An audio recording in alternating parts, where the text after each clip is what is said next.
سلام بر تمام دوستان عزیز، حالتون چطوره؟ خیلی خوش اومدید به ویدیو جدید و خفن. امروز می‌خوایم بریم یکی از ترسناک‌ترین و بدترین زندان‌های جهان رو به شما معرفی بکنم. قبل از اینکه بخوایم سراغ ویدیو خیلی خوشحال میشم که لایک و سابسکرایب بدید که من کلی انرژی میده، باعث میشه هر روز برای ویدیو بسازم. بریم سراغ ویدیو ببینیم داستان از چه قراره. اول از اینکه بخوایم با زندان‌های ترسناک جهان یکم بیشتر آشنا بشیم. در کل واژه زندان، خود واژه زندان هم خیلی ترسناکه. به همه حس ترس رو القا میکنه.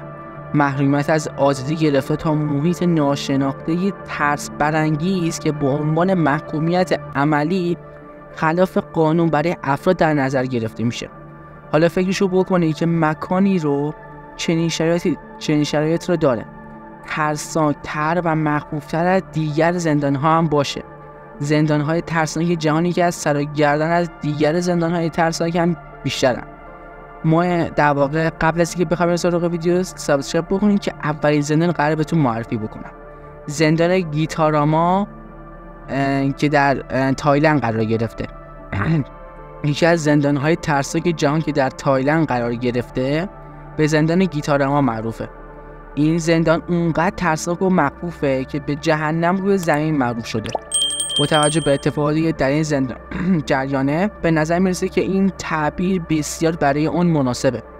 این زندان فقط گنجایش 500 نفر رو در خودش جا داده که در کمال تعجب همکنون 6000 زندانی رو در خود بازم جا داده. با توجه به وسعت کمی که این زندان داره و پوشش 6000 زندانی رو در خود تبدیل به یکی از زجرآورترین زندان‌های جهان شده. در زندان گیتاراما زندانیان مجبورن که در تمام وقت سرپا بایستن و همین موضوع باعث به وجود اومده که مشکلاتی همچون خستگی و عفونت پاها و ابتلای مریضی در مورد پاها هم داشته باشن. در این زندان گاهی برای نجات جان زندانیان مجبور میشن که پاهای اونها رو قطع بکنن. قبل از اینکه بخوایم سراغ زندان دوم، خیلی خوشحال میشم که تا اینجا ویدیو سابسکرایب بدید که من کلی انرژی میدیم. بیاز معرفی زندان دوم یعنی زندان کاراندیرو در برزیل، اگه درست گفته باشم. چرا زندان کاراندیرو به عنوان یکی از زندان‌های ترسناک قرار گرفته؟ به صورت خلاصه که بگم در سال 1992 میلادی در زندان کاراندیرو برزیل پلیس این کشور کنترل خود را از دست داده و 111 نفر از زندانیان این زندان رو به کشته داده. پس از این اتفاق از زندانیان دیگر دلیل این اتفاق پرسیده شد، ولی هیچ کدام از این زمینه اتفاق نظر نداشتن و تا کنون همین دلیل کشته شدن 111 زندانی مشخص نشده. در زندان در واقع اصلاح کاراندیرو در برزیل تا به حال شده درگیری‌های بسیار خونینی بوده است که این درگیری تنها یکی از آنها بوده است که گفته میشه از هر 5 زندانی کاراندیرو یک نفر آلوده به ویروس ایدز اگه درست داشتم بچه است و وضعیت سلامت و بهداشت رنج میبرن. و میریم سراغ یکی از آخرین و خطرناکترین زندان، یعنی زندان شماره 3. زندان تایلند رو که بدش کنم شماره اول بود و اوضاعش خیلی بد بود، اما این زندان بازم در تایلند، یعنی اینقدر تایلند اوضاعش بد و حالا شما میخواید برید تایلند خوشگذرونی، اما شما نگاه کنی در واقع تایلند کشوری که کلا شما مواد مخدر هم شما اونجا پیدا نمی‌کنی چون انقدر روشون حساسه. در سراغ زندان شماره بعد، یعنی زندان شماره آخر، زندان بانگ کونگ. خیلی زندان خوبیه به نظر میرسه. در واقع کلمش همون اسمش خیلی میدونی سخته.